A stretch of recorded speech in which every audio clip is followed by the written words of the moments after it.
কিছু মানুষ ভাবে যে তাদের ক্ষমতা বোধহয় সারা জীবন একই রকম থাকবে, এটা ভাবে।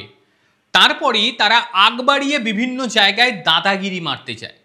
কিন্তু যখন সে বুঝতে পারে যে আমার দাদাগিরিটার চলছে না এখানে, তখন সে খোঁজে আরেকটু দুর্বল কোনো জায়গা। এখন বর্তমান সময় ঠিক এই নেচারটা দেখতে পাওয়া যাচ্ছে আমেরিকার ডোনাল্ড ট্রাম্পের মধ্যে।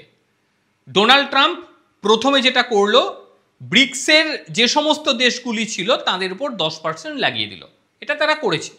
তারপরেই আমরা দেখতে পেলাম, যদিও তখন ভারতের উপরে লাগায়নি, তারপরে দেখলাম যে চীনের সঙ্গে শুরু হয়ে গেল দাদাগিরি, এইটা করতে হবে ওটা করতে হবে।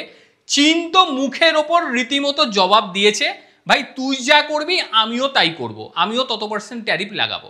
তো এখন বর্তমানে আর চীনের কথা শুনতে পারবেন না, তার কারণ চীন ওর ওপরেই দাদাগিরি দেখিয়ে দিয়েছে।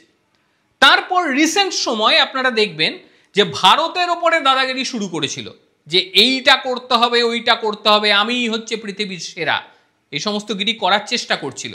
কিন্তু ভারতবর্ষ 4 তারিখে গোটা বিশ্বকে যে নোটটা দিয়েছিল তাতে ডোনাল্ড ট্রাম্পের মাথায় উঠে গিয়েছে, বুঝে নিয়েছে যে এদের পেছনে আর লেগে লাভ নেই। তারপরে দেখবেন 5 তারিখ থেকে ভারতের বিরুদ্ধে আর কোনো রকম কথা বলছে না, কারণ ভারত যে জায়গাটা ধরে টেনেছে তাতে গোটা বিশ্ব বুঝে গিয়েছে। ভারত শুধু ডোনাল্ড ট্রাম্পকে বলেনি, ভারত তার উপরে ইউরোপীয় ইউনিয়নকেও রীতিমতো জবাব দিয়ে দিয়েছে যে আমরা কিনলেই যত দোষ, আর তোমরা অহরহ রাশিয়া থেকে জিনিসপত্র কিনে নিচ্ছ।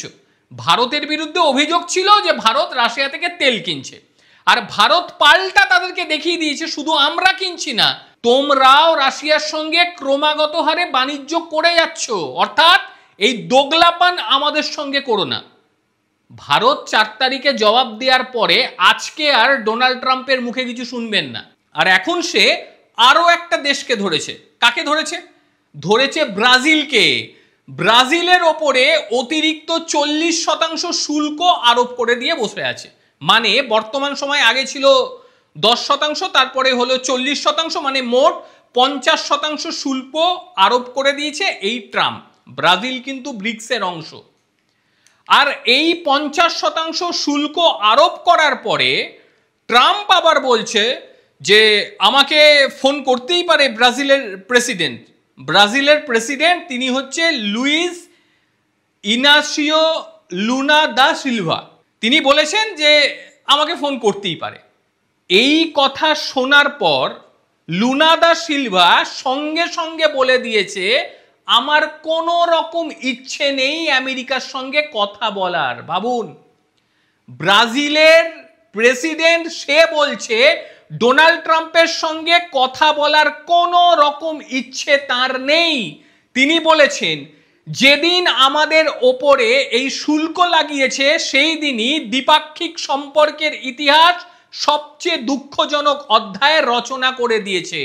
ট্রাম্পের সঙ্গে যোগাযোগ করার পরিবর্তে আমি বিশ্বের অন্যান্য নেতাদের সঙ্গে যোগাযোগ করব, একেবারে নাম করে করে বলেছে।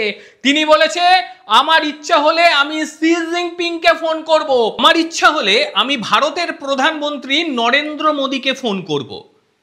পাশে আমি দিয়ে দিয়েছি কোথায় বেরিয়েছে, কোন কাগজে বেরিয়েছে, একাধিক পেপারে বেরিয়েছে, দেখে নেবেন। তিনি তারপর আরো সংযোজন করেছে যে আমার ইচ্ছে হলে আমি পুতিনকে ফোন করব, আমি ডোনাল্ড ট্রাম্পকে ফোন করব না, কারণ আমার ডোনাল্ড ট্রাম্পকে ফোন করার কোনো ইচ্ছে নেই। ব্রিক্সে যে দেশগুলি রয়েছে তার মধ্যে ব্রাজিল অন্যতম। ব্রাজিল রয়েছে, রাশিয়া রয়েছে, ভারত রয়েছে, চীন রয়েছে, দক্ষিণ আফ্রিকা রয়েছে। এরপরে দক্ষিণ আফ্রিকার পালা। আমি লিখে দিলাম, আমার কথা আপনারা লিখে রাখতে পারেন। এরপরে দক্ষিণ আফ্রিকাকে ফোন করবে, যদিও দক্ষিণ আফ্রিকা চুপচাপ রয়েছে, এবং দক্ষিণ আফ্রিকাও ঠিক একই জবাব দেবে ডোনাল্ড ট্রাম্পকে, একই জবাব দেবে, কোনো পার্থক্য নেই। একটা জিনিস ভেবে দেখুন, ভারতের জবাব চীনের জবাব এক। বর্তমান সময় ব্রিক্সের দেশগুলির মধ্যে ব্রাজিলের পেছনে লাগতে গিয়ে ব্রাজিলের কাছেও ঠিক একই জবাব পেয়েছে। অর্থাৎ এরপরে যদি আফ্রিকা সাউথ আফ্রিকার পেছনে লাগে তাদেরও জবাব এটাই হবে, অন্য কোনো কাজ হবে না। এবারে আপনাদের অনেকের প্রশ্ন হতে পারে যে হঠাৎ করে ব্রাজিলের পেছনে কেন লাগতে গেল? ব্রাজিলের সঙ্গে কি হয়েছে? ব্রাজিল কি তেল কেনে? তেল তো কেনে, কিন্তু এখানে তেল নিয়ে ঝামেলা নয়। ঝামেলা হচ্ছে ব্রাজিলের প্রাক্তন যিনি রাষ্ট্রপতি ছিলেন তার বিরুদ্ধে অভিযোগ উঠছে তিনি বিভিন্নভাবে অপকর্ম করে ক্ষমতায় থাকার চেষ্টা করেছিলেন। সেটা নিয়ে সুপ্রিম কোর্ট সেই প্রাক্তন রাষ্ট্রপতিকে জেল দিয়ে দিয়েছে। এইটা ডোনাল্ড ট্রাম্পের পছন্দ নয়। তিনি সেই কারণে মানবাধিকার লঙ্ঘনের অভিযোগ এনেছে এদেশের সুপ্রিম কোর্টের বিচারপতির ওপর। ভাবুন, মানে ডোনাল্ড ট্রাম্প নিজেকে কি ভাবছে একবার ভেবে দেখুন। মানে অন্য একটা দেশ, সেই দেশের বিচার ব্যবস্থার ওপরেও সে হস্তক্ষেপ করার চেষ্টা করছে। নিজেকে ঠিক কোন পর্যায়ে নিয়ে গেছে আমার জানা নেই, তবে ধীরে ধীরে এই চর্বিটাও কমে যাবে। এতদিন ভারতবর্ষ বলছিল যে না, ব্রিক্সের জন্য নতুন মুদ্রা আনার প্রয়োজন নেই। এইবার হয়তো ভারতবর্ষ বলে দেবে যে না, ঠিক আছে ভাই, চলো লেগে পড়ো। তারপরে আমেরিকা কোথায় যাবে? আমেরিকার মূল সমস্যা হচ্ছে ডলার। এই ডলার ধীরে ধীরে ডলারাইজেশন হয়ে যাচ্ছে, অর্থাৎ ডলারকে আর ভারতবর্ষ সহ ব্রিক্সের বিভিন্ন দেশ তারা পাত্তা দিচ্ছে না। ভারতবর্ষ নিজের যে রুপি, সেই রুপিতেই ব্যবসা করছে। এইবার একটা জিনিস ভেবে দেখুন, ব্রিক্সের যে দেশগুলি আছে তারা যদি নিজেদের মধ্যে ব্যবসা করে, আমি ধরলাম ব্রাজিলের সঙ্গে ভারতের ব্যবসা হচ্ছে, ভারত বলল ঠিক আছে ভাই, তোমাদের অর্থ আমরা নিয়ে নেব, আমাদের যে অর্থ তোমরা নাও। ওরা বললো না, ঠিক আছে চলো আমরা নিজেদের মধ্যে অর্থ লেনদেন করব। এই ক্ষেত্রে ডোনাল্ড ট্রাম্প এসে বলছে না না, এটা করা যাবে না, তোমাদেরকে লেনদেন করতে হবে এই ডলারকে নিয়ে। এটা মানা যায়? আর এদেশের কিছু বিশ্বাসঘাতক তারা আবার বলছে ডলারকেই নিতে হবে। ভেবে দেখুন, গোটা পৃথিবী ডিডলারাইজেশনের দিকে এগোচ্ছে, আর আমাদের দেশের কিছু অসভ্য রাজনৈতিক নেতা এবং কিছু ইউটিউবার তারা বলছে কিনা না না, ডলার হাতছাড়া করলে হবে না। আরে ভাই, হাতছাড়া কি? নিজেদের মুদ্রাকে স্ট্রং করো, তবে তো বুঝবো। আর ভারতবর্ষ সেই কাজেই নেমেছে। আর এরপর আমেরিকা যদি আরো চাপাচাপি করে, ভারতবর্ষ, চীন তো প্রায় এক জায়গায় যাচ্ছে, এরপর গোটা ব্রিক্স মিলে যদি ওই আমেরিকাকে বয়কট করতে শুরু করে, তবে কোথায় গিয়ে পৌঁছবে পরিস্থিতি একবার ভেবে দেখুন। ব্রিক্সের যা মার্কেট, সেই মার্কেটের কাছে আমেরিকা পাত্তা পাবে? একবার ভেবে দেখুন তো।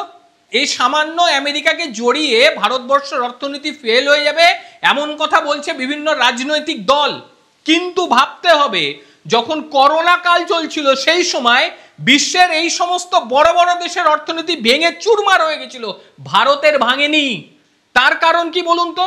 তার কারণ ভারত জানে তাদের অর্থনীতিকে কিভাবে চালাতে হয়। এই আমেরিকার প্রবাহ কমে যাবে, বেশি দিন থাকবে না, হয়তো আর মাস দুয়েকের পরে দেখবেন এমনিতেই সব ঠিকঠাক হয়ে গিয়েছে। কারণ এই সমস্ত ট্যারিফ খেলা খেলতে গিয়ে আমেরিকা নিজের অর্থনীতিকে পুরো মাত্রায় শেষ করে দিয়েছে। ভারতের চাল না পেয়ে সেখানে রীতিমতো আন্দোলন শুরু হয়ে গিয়েছে। খোঁজ নিয়ে দেখুন, আপনাদের বন্ধু বান্ধব, আত্মীয় স্বজন অনেকেই তো থাকে আমেরিকায়, খোঁজ নিয়ে দেখুন যে ভারতীয় চাল নিয়ে কি হাহাকার অবস্থা। অর্থাৎ ভারত ইচ্ছে করলে সবকিছুই বন্ধ করে দিতে পারে। আমেরিকার মার্কেট না পেলেও শুধুমাত্র ব্রিক্সের মার্কেট যদি ভারতবর্ষ পায় না, আর সেখানেই সব মালকে যদি ঘুরিয়ে দেয়, আমেরিকার আর প্রয়োজন পড়বে না। এটাই বুঝতে চাইছে না সাধারণ মানুষ। ছোট্ট প্রতিবেদন শুনলেন, অনেক ধন্যবাদ। কি বলবেন? ব্রাজিল যেভাবে আমেরিকার মুখে থাপ্পড় চাপিয়েছে, এই থাপ্পড়টাকে ঠিক কি বলবেন? ভারত 4 তারিখে হুঁকিয়েছিল, এই 5 তারিখ 6 তারিখ আর কোনো কথা পাবেন না। কিন্তু ঠিক একইভাবে চীন হুঁকিয়েছিল, চীনের কাছেও আর কোনো ভিড়ছে না, এখন গিয়ে ভিড়েছে ব্রাজিলের কাছে। ব্রাজিলও হুঁকিয়ে দিল, পড়ে কে থাকলো? দক্ষিণ আফ্রিকা। এইবার দেখা যাক যে দক্ষিণ আফ্রিকা ঠিক কি জবাব দিচ্ছে ডোনাল্ড ট্রাম্পকে। প্রত্যেকে ভালো থাকবেন, সুস্থ থাকবেন। আবারও দেখা হবে অন্য কোনো দিন অন্য কোনো বিষয়ে। ততক্ষণের জন্য নমস্কার, ভালো থাকবেন।